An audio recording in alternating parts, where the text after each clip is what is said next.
never know. It could be brother and sister.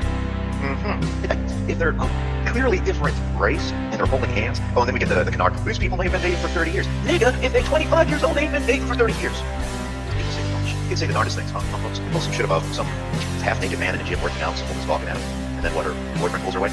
You do know, fuckwits, that the guy backing out in the gym showing off his body is alone, and the schlub is the one with the girlfriend. Is that fact lost on you? It's like you insecure fucks out there. You're so insecure, like, and there'll be some instance of like a woman getting an autograph with some sort of male celebrity or something, and the caption is, her boyfriend's so cocked. Oh, can you imagine this cock? Oh, he's such a cock. What the fuck do you care? If someone, don't you understand? He's the one going home with her. The schlub, the short little schlub is the one going home with her, and get his little twitching up. What the fuck do you care if she's fantasizing about? I don't know, some guy from Game of Thrones. He's the little weasel's twinchers going in. He said, oh yeah, work at a hospital and I see our wife with nurses and Hispanic women in labor. Yep.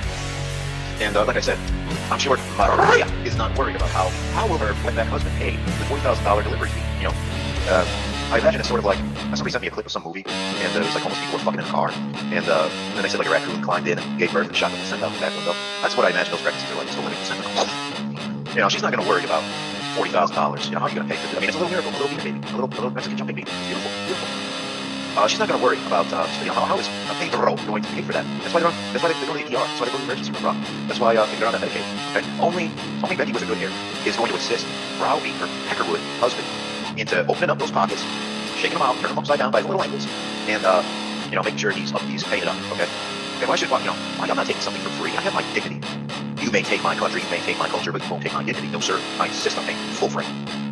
When you go away to college, they try to put multiple people like in a very small dorm, and I think that is probably ending. I mean, as the enrollment drops, you probably will have more people getting their own rooms. Like I can imagine, like you take a dormitory, right? Well, say your enrollment drops by half.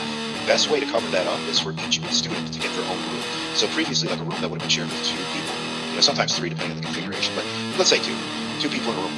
Best way to cover up demographic winter is like let's remember who coined this expression. It was the Grand Hotel. It was by Glenn Campbell, and he said what happens, like you have one of these old former glory, like these hotels that were built like in the late 1800s, the Grand Hotel, and when it's first constructed, it's the most popular hotel. Everybody staying there is packed. And then as the decades roll by, kind of falls into disrepair. People don't want to stay there anymore. And what do? Do they close it down in its entirety? No. They start closing off floor by floor. So maybe they close off some floors in the middle or some floors toward the bottom. Maybe if you stay at the top, you get a better view. And people who stay on those floors, to them it still looks normal, because they go and they see people there and they don't stop off on the floors in between the lobby and their floor, so they don't know that those floors are empty. The best way to cover demographic winter, the effects of that, like declining enrollment in college, would be, again, same residence hall, same dormitories, but instead of 2 people in a room, now each student gets their own room. And remember, I talked sort of about it. This was, I don't know, a year and a half ago, or I don't think it was just this past summer. I think it was last summer. And I was doing these reports from like this college campus, and I was like commenting. It was like Friday, Saturday night. Like so many of the, I went past like one of the residence halls, and so many of the windows were dark. I was like, well, it's like Friday night. Should the lights be on? Like people should be up getting ready, or if they're going out, like you're not paying for that shit. Like you would leave your lights on. And so many of the rooms were dark in that residence hall.